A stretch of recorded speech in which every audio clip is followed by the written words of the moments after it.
सुप्रभात मेरे प्रिय विद्यार्थियों, आप सभी का हार्दिक स्वागत है कक्षा 7वीं के ई लर्निंग हिंदी के वसंत के कक्षा में। तो विद्यार्थियों, जैसा कि आप लोग जानते हैं कि मैंने आप लोगों को इससे पहले नीलकंठ पाठ का एक पोर्शन पढ़ाया था। आज मैं उसी पाठ को कंटिन्यू करने वाली हूँ। ठीक है, तो हमने इसमें देखा था कि किस प्रकार से महादेवी जी जो है दो मोर शावक को अपने घर में लेकर आती हैं, उनको अपने कमरे में ही रखती हैं और उनकी बिल्ली जो है चित्रा, वो किस प्रकार से उनके साथ उनकी मुठभेड़ होती है, इसके बारे में हम लोग देख रहे थे। आगे पढ़ते हैं पृष्ठ संख्या 110 से। ठीक है, जब मेरे कमरे का कायाकल्प चिड़ियाखाने के रूप में होने लगा, तब मैंने बड़ी कठिनाई से दोनों चिड़ियों को पकड़कर जाली के बड़े घर में पहुंचाया, जो मेरे जीव जंतुओं का सामान्य निवास था। तो अब इतने दिनों से चिड़िया के बच्चों को, यानी कि मोर के जो बच्चे थे, चिड़िया के ही बच्चे हुए, उनको उन्होंने अपने घर में रखा था। तो इतने दिनों से उनको रख के क्या हो गया था कि ये लोग जो है बहुत ज़्यादा उधम मचाने लगे थे। वो इंसान तो है नहीं कि इंसान के कमरों में अच्छे से रह ले। तो क्या होने लगा था कि जो है बहुत ज़्यादा घर में जो है उधम मचने लगा था और रूम पूरा चिड़िया खाने, यानी कि जो मतलब ये होता है हमारा बर्ड सेंचुरी वगैरह होता है, उसकी तरह दिखने लगा था। तो इन्होंने बहुत मुश्किल से इन दोनों को पकड़ में तो आने वाले थे नहीं, और जाली वाले बड़े घर में पहुंचाया, जहां पर उनके घर में जितने भी जीव जंतु हैं उनका सामान्य निवास जहां है वहां पर पहुंचाया। दोनों नवागंतुकों ने पहले से रहने वालों में वैसा ही कुतूहल जगाया जैसे नववधु के आगमन पर परिवार में स्वाभाविक है। जब भी आप किसी शादी में जाते हैं और नई बहू आती है तो जैसे सब उसको अटेंशन देते हैं, तो इसी तरह से उसी सिचुएशन की मतलब कल्पना जो है लेखिका ने यहाँ पर जो इन मोर के बच्चों को जब उन्होंने नए जगह पर शिफ्ट किया उनके जाली वाले घर में बाकी पशुओं के साथ, तो बाकी जीव जंतुओं का रिएक्शन बिल्कुल वैसा ही है। उन्होंने वही कंपैरिजन किया है। लक्का कबूतर नाचना छोड़कर दौड़ पड़े और उनके चारों ओर घूम घूम कर गुटरगू की रागिनी अलापने लगे। समझ पा रहे होंगे आप लोग। बड़े खरगोश सभ्य सभासदों के समान क्रम से बैठकर गंभीर भाव से उनका निरीक्षण करने लगे। ऊन की गेंद जैसे छोटे खरगोश उनके चारों ओर उछल कूद मचाने लगे। तोते मानो भली भांति देखने के लिए एक आंख बंद करके उनका परीक्षण करने लगे। उस दिन मेरे चिड़ियाघर में मानो भूचाल आ गया। समझ पा रहे होंगे कैसा सिचुएशन है। जितने भी पशु पक्षी, और यहाँ पे आप लोगों को एक और बात की जानकारी मिलती है कि लेखिका का जो मतलब पशु पक्षियों के प्रति लगाव था वो कितना ज़्यादा था। देखिए उनके घर में कितने सारे पेट्स थे, है ना, कितने सारे पेट्स उनके घर में थे, जिन के कारण जो है इतना मतलब चहल पहल उनके वहाँ पे हो रहा था। इतने सारे पेट्स के नाम बताए गए हैं, तोता, बिल्ली, खरगोश, हाँ, फिर आपका और क्या बोला है, कबूतर, है ना, इतने सारे सब थे। लग रहा था ऐसे भूचाल आ गया है। सब लोग जैसे लग रहा है कि मतलब एकदम इस नए से सिचुएशन को अडॉप्ट करने के लिए भगदड़ मच गई है। धीरे धीरे दोनों मोर के बच्चे बढ़ने लगे। अब वो धीरे धीरे बड़े होने लगे, बाकी एनिमल्स भी हैबिचुएटेड होने लगे। उनका कायाकल्प वैसा ही क्रमशः और रंगमय था जैसा कि इल्ली से तितली का बनना। ये तीतर जैसे दिखने वाले दो छोटे छोटे बच्चे किस प्रकार से हमारा जो नेशनल बर्ड है पीकॉक, वो पीकॉक में परिवर्तित होता है, एक मैच्योर पीकॉक में परिवर्तित होता है। लेखिका ने यहाँ पर उसकी कल्पना या उसका कंपैरिजन जो है किया है किसके साथ, वो जो इल्ली से जब तितली बनती है, मतलब जो जैसे कि जब कोकून्स में रहते हैं कैटरपिलर्स, फिर कैटरपिलर से जब बटरफ्लाई का आकार लेते हैं, तो वो जितना इंटरेस्टिंग होता है कि कैसे एक छोटे से कीड़े से दिखने वाला क्रिएचर इतने अच्छे सुंदर पंखों वाला एक तितली बन जाता है। तो उसी तरह से लेखिका ने कहा है कि ये मोर के शावक छोटे छोटे दो उतने अट्रैक्टिव भी नहीं चिड़िया के बच्चे से किस प्रकार से उनका रंग आकार प्रकार इतना वाइब्रेंट हो रहा था, बहुत ही वो इसी तरह से देखने लायक था। मोर के सिर की कलगी और सघन ऊंची और चमकीली हो गई। मोर के सिर पर जो कलगी लगी है, मोर के सिर पर ये होता है ना, ये ऐसे ऊंचा उठा सा, दैट इज कॉल्ड कलगी। और जो सघन है वो ऊंची और चमकीली हो गई। मेल जो पीकॉक होता है उसमें ही कलगी होती है, फीमेल में नहीं होती है। और मेल के ही पंख बहुत ज़्यादा ब्यूटीफुल होते हैं, ठीक है। चोंच अधिक बंकिम, और बंकिम मतलब ऐसी टेढ़ी, चोंच अधिक बंकिम और पैनी हो गई। पैनी यानी शार्प, ठीक है। गोल आँखों में इंद्रनी की नीलाभ द्युति झलकने लगी, और उसकी जो गोल गोल आंखें थी उसमें जैसे ब्लू कलर की द्युति यानी कि ब्लू कलर का एक ग्लो जो है देखने को मिल रहा था। लंबी नील हरित ग्रीवा ही हर भंगिमा में धूप छाही तरंगे उठने गिरने लगी। और जो लंबी उनकी नीली हरी जो उनका जो मतलब जो मतलब पंख होता है, जिसे धूप छाँव होता है ना, वैसा एक कलर कॉम्बिनेशन लग रहा था। मतलब यहाँ पे इन लाइंस में बेसिकली लेखिका ने मोर के सौंदर्य का बखान किया है।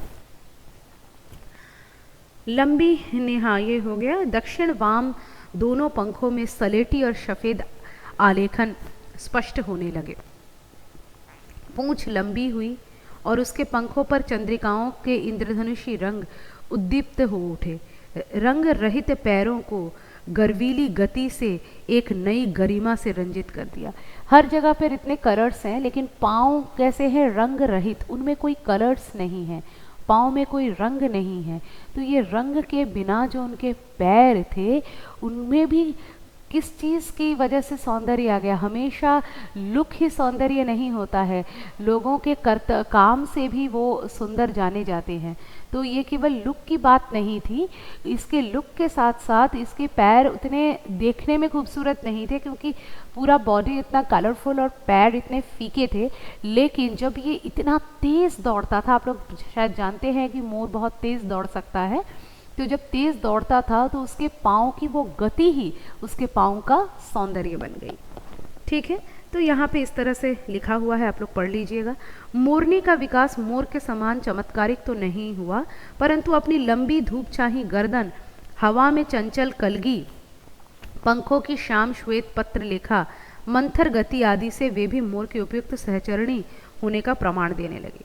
मतलब मोरनी का विकास मोर के तरह तो नहीं हुआ, मोरनी का विकास मोर से थोड़ा स्लो होता है, लेकिन जो है कि मतलब उसका भी जो गर्दन, उसकी कलगी, उसका श्याम श्वेत, माने श्याम मतलब ब्लैक, श्वेत यानी सफ़ेद, ब्लैक एंड वाइट, जो उसके पंखों का जो कलर्स है, सब कुछ मिला के मोरनी भी हमारे मोर की उपयुक्त सहचरणी यानी कि लाइफ पार्टनर आप लोग कह सकते हैं, उसके लिए ठीक ठाक ही लग रही थी। नीलाभ ग्रीवा के कारण मोर का नाम रखा गया नीलकंठ, और उसकी छाया के समान रहने के कारण मोरनी का नाम हुआ राधा।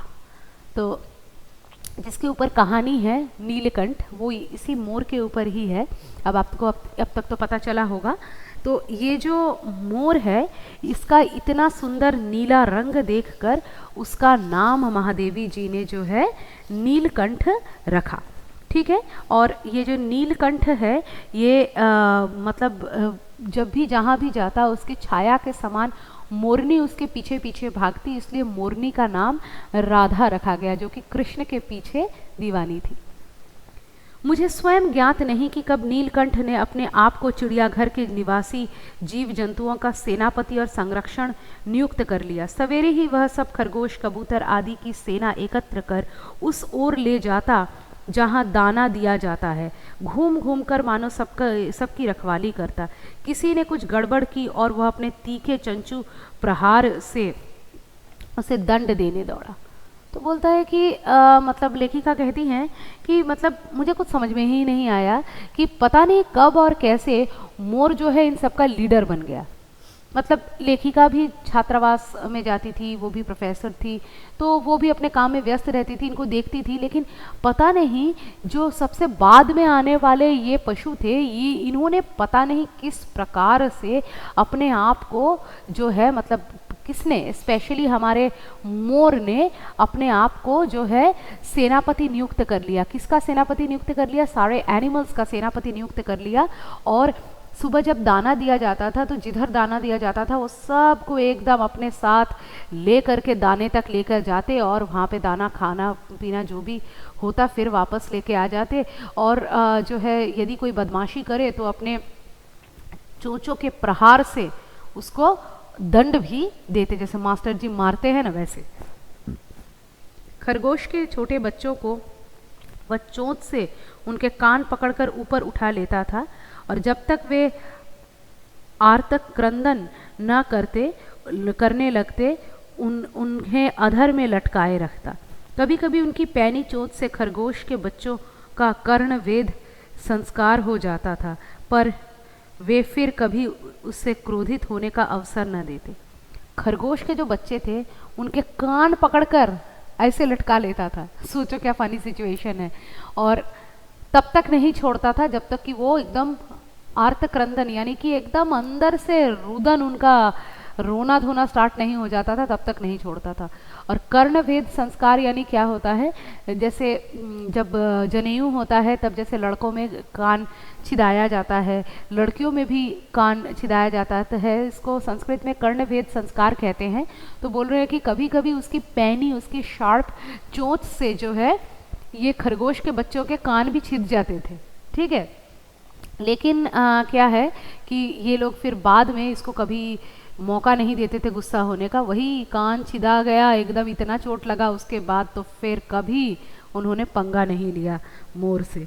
ठीक है, दंड विधान के समान हो उन जीव जंतुओं के प्रति उसका प्रेम भी असाधारण था। जैसे वो दंड देता था वैसे ही वो बाकी सभी जीव जंतुओं से काफ़ी प्रेम भी करता था। प्रायः वह मिट्टी में पंख फैलाकर बैठ जाता और वे सब उसकी लंबी पूंछ और सघन पंखों में छुआ छुआल सा खेलते रहते। वो कभी कभी क्या करता, अपने सारे पंख वगैरह फैला देता। मोर के इतने सारे पंख होते हैं, पंखों को फैला देता और बाकी एनिमल्स क्या करते, उसके पंखों में छुपा छुपी खेलने की तरह खेलते, हाइड एंड सीक की तरह गेम खेलते। ऐसी ही किसी स्थिति में एक सांप जाली के भीतर पहुंच गया। सब जीव जंतु भागकर इधर उधर छिप गए। केवल एक शिशु खरगोश सांप के पकड़ में आ गया। निगलने के प्रयास में सांप ने उसका आधा पिछला शरीर तो मुंह में दबा रखा था, शेष आधा हो बाहर था। उसकी ची ची का स्वर भी इतना तीव्र नहीं निकल सकता था कि किसी को स्पष्ट सुनाई दे। नीलकंठ दूर ऊपर झूले में सो रहा था। उसी के चौकन्ने कानों ने उस मंद स्वर की व्यथा पहचानी और वह पूंछ पंख समेट कर सर के एक झपटे से नीचे आ गया। संभवतः अपनी सहज चेतना से ही उसने समझ लिया कि सांप के फन का चोंच मारने से खरगोश भी घायल हो सकता है। उसने सांप के फन के पास पंजों से दबाया, सांप को फन के पास पंजों से दबाया और फिर चोंच से इतने प्रहार किए कि वह अधमरा हो गया। पकड़ ढीली करते ही खरगोश का बच्चा मुंह से निकल तो आया, परंतु निश्चेष्ट सा वहीं पड़ा रहा।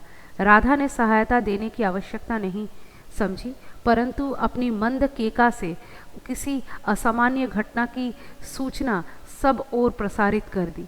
माली पहुंचा, फिर हम पहुंचे। नीलकंठ जब सांप को खंड कर चुका तब उस शिशु खरगोश के पास गया और रात भर उसे पंखों के नीचे रखे उष्णता देता रहा।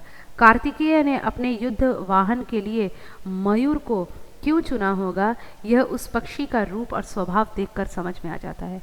देखिए कितना एक सुंदर इंसिडेंट बताया गया है कि एक बार सारे पक्षी सो रहे थे तो उस वक्त एक सांप जाली के अंदर आ जाता है और सारे पक्षियों तो भाग दौड़ करके किसी तरह से छिप जाते हैं, लेकिन एक छोटा सा खरगोश का बच्चा वहाँ रह जाता है। तो खरगोश के बच्चे को वो पीछे का उसका जो पोर्शन है पीछे के हाथ से ऐसे पकड़ लेता है और पकड़ने के फलस्वरूप क्या होता है कि उसका जो मतलब बॉडी है वो उसके अंदर, मुंह के अंदर आ जाता है। सांप आधा उसको निगल लेता है। तो इस वक्त क्या होता है कि वो खरगोश का बच्चा एक तो छोटा है, ऊपर से आधा निगला हुआ है, बहुत फेंट सा एक ची ची का साउंड आता है, लेकिन उस साउंड से भी जो है किसी की नींद नहीं टूटी या कोई बाहर नहीं आ पाया, किसी को समझ में ही नहीं आया। लेकिन अपने झूले में ये मोर जो सो रहा था नीलकंठ, उसने ये छोटी सी हल्की सी आवाज़ भी सुन ली और वो वहाँ से आता है, आ करके जो है उस खरगोश के बच्चे को बचाता है। बचाता भी कैसे है, कितनी बुद्धि है देखो उसमें। वो क्या करता है कि अपना जो फन है उसका, सांप का जो फन है, सांप के फन के को अपने पंजे से दबा के रखता है और अपने चोंच से उसके ऊपर प्रहार करता है। अगर वो उसको कहीं और प्रहार करता तो फिर वो हो सकता है फन मार दे और सांप मतलब खरगोश का बच्चा जहर से वहीं मर जाए। इसलिए वो उसको फन चलाने नहीं देगा, इसलिए उसके फन को अपने पाँव से, अपने पंजों से दबा के रख के बाकी पोर्शन पे उसको आघात करता है, बहुत आघात करता है। तो उसका जो मतलब बॉडी है वो रिलैक्स्ड हो जाता है और उसके हार्मोन्स रिलीज मतलब रिलैक्स हो जाते हैं। तो क्या होता है कि खरगोश का बच्चा मुंह से गिर जाता है। तो उसके बाद राधा जो है, राधा इस काम में तो उसकी कोई सहायता नहीं कर पाती है, लेकिन अपनी मंद केका से, मतलब अपने धीरे धीरे वो अपने बोल से, मोरनी अपने बोल से चारों ओर सबको जागृत कर देती है। हम सभी जो है मतलब लेखिका, उनके जितने भी देखभाल करने वाले जो सपोर्ट स्टाफ से सब आते हैं और सब आके जो है हम मतलब इस दृश्य को देखते हैं। तब तक देखते हैं कि सांप जो है वो 2 टुकड़ों में बंट चुका है, उसका काम तमाम कर दिया है नीलकंठ ने। और बच्चे को जो है पूरा मतलब पूरी रात नीलकंठ जो है अपने पंखों के नीचे गर्भ में रखता है, जिससे कि बच्चा जो है, जो निश्चेष्ट मतलब बिल्कुल भी उस हैपन कुछ नहीं कर रहा था, एकदम मतलब शिथिल होके पड़ा था, उसमें थोड़ी गर्माहट आए। तो ये दृश्य देखकर हम जानते हैं कि हिंदू धर्म में जो कार्तिक भगवान हैं उनके वाहन के रूप में हम मोर पक्षी को देखते हैं। तो लेखिका कहती हैं कि शायद इसीलिए भगवान कार्तिकेय ने मोर को ही अपना वाहन चुना था, उसकी इस प्रकार की क्षमता के कारण। ठीक है, तो पेज नंबर 112 से इसका जो नीचे से तीसरा पैराग्राफ है, मयूर कला प्रिय वीर, यहाँ से हम लोग अगले दिन अपने पाठ को पढ़ेंगे। आज के लिए इतना ही, फिर मिलेंगे अगले कक्षा में। तब तक के लिए मुझे इजाज़त दीजिए। धन्यवाद।